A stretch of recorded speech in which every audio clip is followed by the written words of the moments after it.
Welcome to the Spot On Insurance Podcast, brought to you by Insurance Licensing Services of America, ILSA. This is Ted Tavares.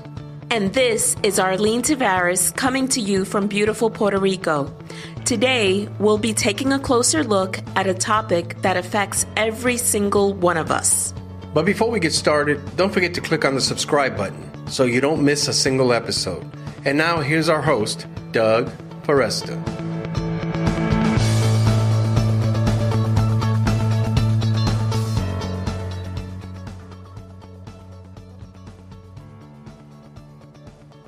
Hello and welcome to Spot On Insurance. This is your host, Doug Foresta, and I want to remind you before we get started that if you have not, please subscribe to the podcast on iTunes. That way you'll get all of the episodes as they're released. We're also available on Google Play and Stitcher Radio as well. Today, my guest is Brandie Hinen. She is the founder, CEO of Powerhouse Learning.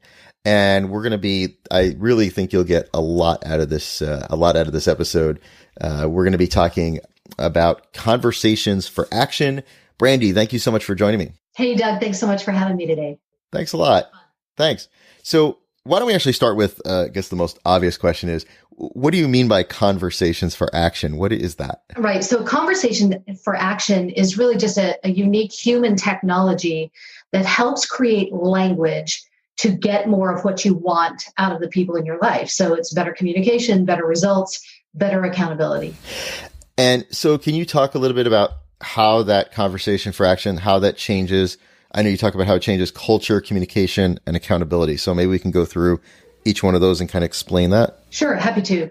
So really, culture, communication, accountability seems to be three common things that we're all very familiar with, or we recognize that there's things that are missing in our organizations in at least one of those three areas. So culture is, how do you move with vision? How do you create purpose and a meritocracy where people actually feel engaged? So we know through so many statistics that less than 30% of people are actually engaged in the workplace. And by the way, it's not just your staff, it's owners and leaders as well. Communication is, who do we communicate with? Customers, each other. How do we further results through our language? Language is how we actually get results, or lack of, in the way we communicate. So how are we communicating with one another and outwardly with our customers? And so I've probably done about 2,100 surveys over the past 14 years of doing this. And every survey without fail has this word, communication that's lacking in an organization. It's crazy. And it's also used as an excuse. And we'll talk about that in a second.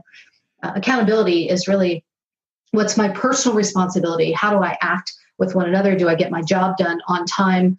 Can I accomplish the goals and objectives I've set if I'm in sales? And then, of course, there's all the internal procedures and workflow, and how do you actually get stuff done? And then outward CRM, I call it as a verb. So client relationship management. Are we accountable to our customer for what we said we would deliver? So that's just a quick overview of CCA. Cool. And then I'm really curious about this question about the three types of people in your organization. And I'm thinking about all the different organizations I've worked in over the years. So I'm wondering how that breaks down into three. Labels, right? Absolutely. The next podcast will be on difficult personalities, right? Make a few labels. So that's actually one of my pet peeves, is we want to label people in that way. But some of this work, actually, I'm a huge advocate of Dr. Paul Stoltz, and he's written several books, but his core work is about adversity. And we talk about three kinds of people in an organization, which are campers, climbers, and quitters. And so 80% of our organization is made up of campers. And of course, campers were once climbers at one time who've chosen to finally roll out the sleeping bag and set up camp and hang out for a while because, frankly, it's not really worth the effort to climb once again. And can you say a little bit about, as well, this idea of creating a culture of agreement? Yeah, so this goes back to that core of C4A, the conversations for action. So if I may, I'll kind of go through that a little bit. So I use 5 distinct bullet points when it comes to conversations for action. And that is promise, commitment, agreement, request, And then my two favorite words in the English language are by when. So communication is my least favorite word because it doesn't mean anything until we define it. By when are my two favorite words because everything happens once we have a by when. In the old days, we would say nothing happens until there's a sale. Well, in a way, it's kind of connected because then we know who we're going to whom we're going to deliver something and then when. But really what's fascinating to me, and I've done this now through hundreds and hundreds of experiences in front of audiences and one-on-one with executive coaching and, of course, facilitating teams in the boardroom. And these words seem so simple. And so what I'd like to do, though, is have your listeners actually run an experiment in your next staff meeting. And on the board, I'd like you to ask them, what is the difference that they think exists between the word promise and the word commitment? And these seem like so super simple, Doug, and yet people cannot define with clarity or consistency in the room the difference between a promise and commitment. And the reality is this is the foundation of everything that we say we believe in the industry, everything that we endeavor to deliver, and yet we can't even define it in our industry. And so as I go around the room, I always find these varying answers. In fact, I was just away last week, and then 2 weeks before that, in front of a room of 200 people, and then in a boardroom, and went through the same experiment. And in simple terms, promise is the words that we say that declare our intent. I'm going to promise to do something. And commitment is my willingness to do whatever it takes to keep my promise, to go the second mile, the third, the fourth, whatever it takes.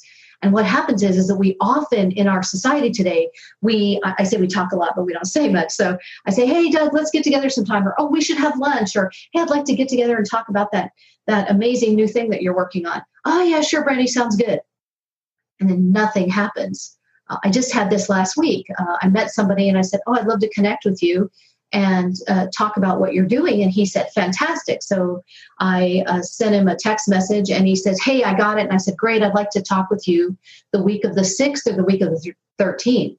And you know what his reply was? Absolutely. That's great. And now I'm getting ready to step on a plane. I don't have time to play around. I've already made a request. So then let's go into kind of these other pieces. So we have this promise. There was a commitment. We followed through with the original text. And this could be any correspondence through email or telephone calls or anything. But now I've made a request. So I say, hey, Doug, what time are we going to talk today? And you give me a time. And I say, okay, that sounds great. Well, now I've given you my word. And we also have an interchange of agreement. So you should be able to expect that I show up on time. But what happens in normal society is, if we were meeting for lunch, we probably want to reach out to each other or connect, say, hey, how come you weren't there at lunch? But I find a lot of times in written communication, we don't do a great job. So underwriter says, hey, I need, that lost data, I need history, I need information. And they don't necessarily give a by when. We've got another 15 emails that have come in after that. We have no way of sorting this communication. So when I work with people, what I hear often is that people are struggling so much with, quote, time management, which, by the way, is a farce because we can't manage time. True. We can't, right? We can only manage our energy. So time management becomes this big problem. Workflow, procedures, overwhelm, stress is a big problem. And I've got the answer. And it's conversations for action. When I get clear with specificity about what I've promised, who's going to deliver, by when, and I use specificity in that language, like I said, then I'm always clear where I stand. Now, if somebody doesn't follow up and do what they say they're going to do, so we have a broken promise, if I've used by when, and I've been clear about who's supposed to deliver what, well, then that's my trigger to step in and get involved in language. So, for example, if you say, okay, Brandie, be on the podcast at this time, and I don't show up, well, then, of course, then you need to reach out to me. Hey, what happened? Did you get hit by a bus? Did you run over the neighbor's cat? Right? What's going on? Oftentimes, we don't care enough to follow up with people. But when you have agreement, you have accountability. Spot On Insurance is sponsored by ILSA, Insurance Licensing Services of America, America's premier licensing and regulatory compliance experts. To learn more about ILSA and the services they provide, visit ilsainc.com. Let me ask you this. I often wonder if sometimes people, when they will send a communication, they purposely leave it out so that there isn't the accountability. Do you know what I mean? Well, sure. You know what, though? I don't know how much of that is really purposeful, how much of that is intentional. I think some of this is a result of busy. Now, if I want to avoid someone, so this prompts me to think about the typical prospect, producer, salesperson interchange. And so a salesperson finally gets the prospect on the phone and talks a little bit about who they are and what they're doing. And then the prospect says, well, I tell you what there, Steve, why don't you just give me a call in the next couple of weeks? And Steve goes, oh, okay. And hangs up the phone. Right. Like worst possible thing that could happen in a sales interchange because it's already over. What Steve doesn't realize is the prospect duped him. It's over. He's lost respect. Why? Because he didn't ask, those two simple things. By when? So, next couple of weeks, Mr. Prospect, hold on just a second. Let me look at my calendar. And hold on. Let's see. Your next couple of weeks. All right. That's the first week of the month. What does your schedule look like then? Now, listen, if the prospect, Doug, says, I don't think, going back to your point, like, this feels kind of sketchy and I don't really want to do this. Well, then guess what? My salesperson knows. They know right away that they've missed something in that communication, in the relationship. Instead of waiting 2 months, 3 weeks, 6 months from now, however long it is that it finally takes the salesperson to have the courage, right, to get back and reach out to the prospect. Prospect doesn't get back to them. They go back and forth, and finally the salesperson gives up. You can deal with it right in the moment. Yeah, they know right now. I think that's brilliant. Yeah, and I like what you said that also it really is that for most of the time, it's really just that we're busy and we're not thinking about it. So we blast something off or we say something to someone and we just forget, to include. I think if anything, if people take away 2 words from this entire podcast, it would be by when, right? By when, yeah, for sure. And so, like, for example, let's go back to, the underwriter that says, okay, I need this information. Man, it would be so simple if what they would say is by noon or by 5. I mean, I often ask people, well, when is by Thursday? Right. And then we get into the whole thing. Well, I'm not really sure. Is it Wednesday? Is it by midnight? It's by the end of the day, Thursday. So we have all this vague, ambiguous communication. Right. So then I say, when is Thursday by noon? Right. So by noon, when is Thursday by 5? So my 2 cheater ways to do this with by when is by noon or by 5. Now I know exactly where I need to step in. If I'm in sales and I said, okay, I will send this to you. And then what will you do next? Because we often don't plan for the second by when. So we say, all right, send me over the information. Okay, great. Well, then what happens after that? This is why when I facilitate strategic planning with executives, we often wait about 60 days before there's total breakdown again, because the list is too long. We don't really know where we stand, who's going to start what happens after the first fail. Because we know when we try something new, we're always going to screw up and fail. It's like driving a stick shift, a manual transmission for the first time. What are the typical challenges or things that get in the way when you do this work with organizations? I'm sure people, it's hard to argue with, but at the same time, it's like one of those things where it's simple but not easy. Yeah. I talk about that too. You do, yeah. So I'm curious, like, what are the challenges that get in the way that keep us from fully implementing this, right off the bat? Well, it sounds kind of silly. First of all, people say, well, this sounds so easy. Like, duh, you're talking to us about promise and commitment. Yeah, except it's the foundation of everything that happens. Just think about all the promises you make that you don't fulfill because you lack specificity, or how many people make promises to you that get broken every day, and then you feel like you have to chase them down and everybody's too busy to bother. So I think one of the things is the tendency to almost dismiss simple things. But I say simple gets implemented, complicated does not. A confused mind often says no. I think that's one of the challenges. The second thing is we kind of have this ego where we don't want to plan to fail. Right? So it's like, we need to plan for the failure. We need to plan of the fact that whatever we come back from, whether it's this podcast, any of the others that you've done that have been phenomenal, speaking engagements or trainings, we're going to come back home and try something, and we're going to face a wall of objections. And this is actually some of the piece that Stoltz talks about, where he says our number one factor for success is how well we withstand and overcome adversity. Adversity, we face like 22 adversities a day. Some of us say we've had that before lunch. Right? So we're not. When you said that. Right. You're like, I've already had that today. So we don't think about all of the adversity. We don't actually we write down things like obstacles, but we don't write down what's going to happen 2 weeks from now when and if Brandie decides, or she does, have a vacation planned and it's right close to the deadline. We don't anticipate the fail. So I think that's a second thing. And I think the third thing is that we're not, my least favorite word, we're not communicating about what we're going through in the process, because everyone's expected to be perfect instead of bringing authenticity and sincerity into those communications with one another. I know that you have a math formula for avoiding disappointment from your staff, and I definitely want to hear that.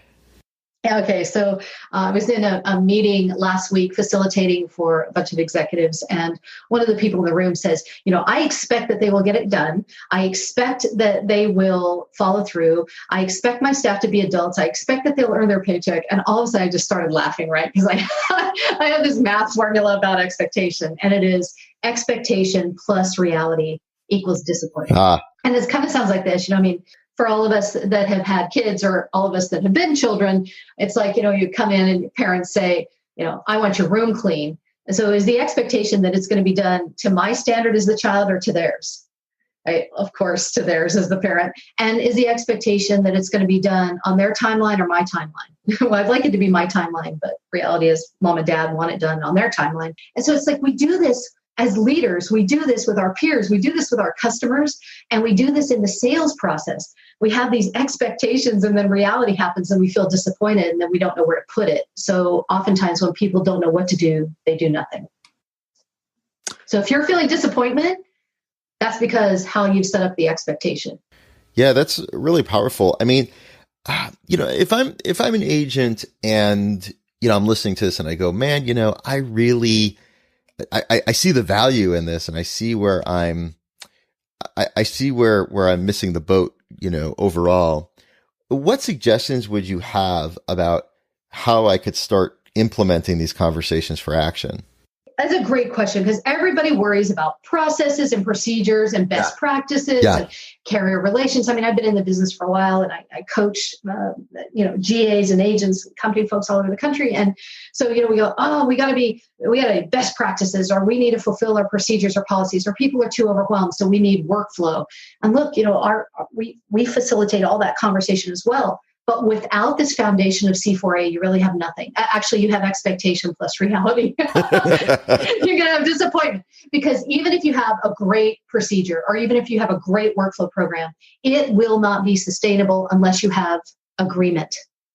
So what do? I think you maybe listen to this and have a conversation with your team. And what are some of the things that we know aren't working? And it's interesting. I mentioned this group that I facilitated last week, and I had written down during the course of the meeting some of their complaints and their worries and their concerns and their breakdowns, right? And I said to them, I wrote down several things that you said verbatim as fast as I could write.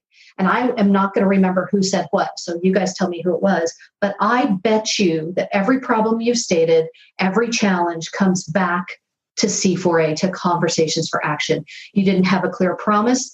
There was no commitment to follow through. You did not have a clear request with a buy when, and you don't have agreement.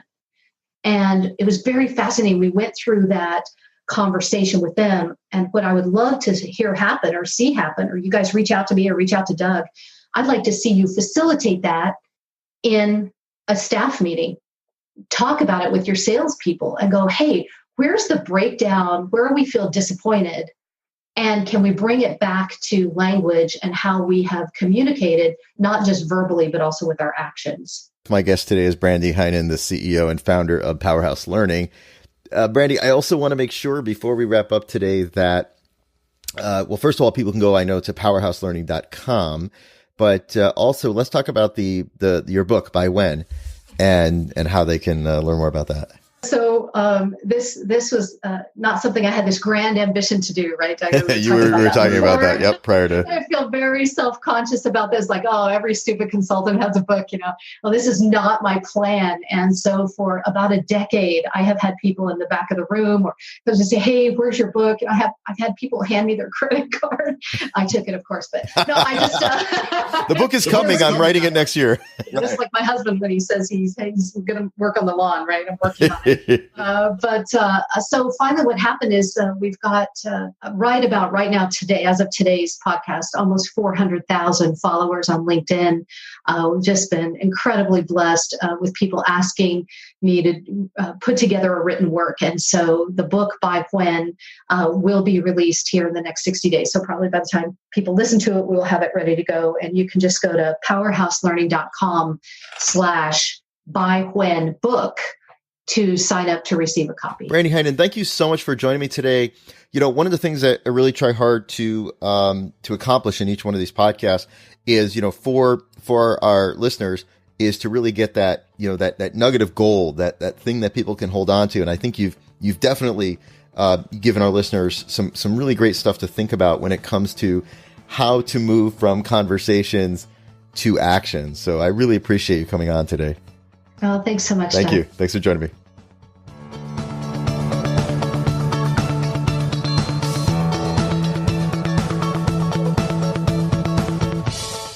By the way, our show notes and bonus resources can be found on spotoninsurance.com. Subscribe now so you don't miss a single episode. Thanks for joining us.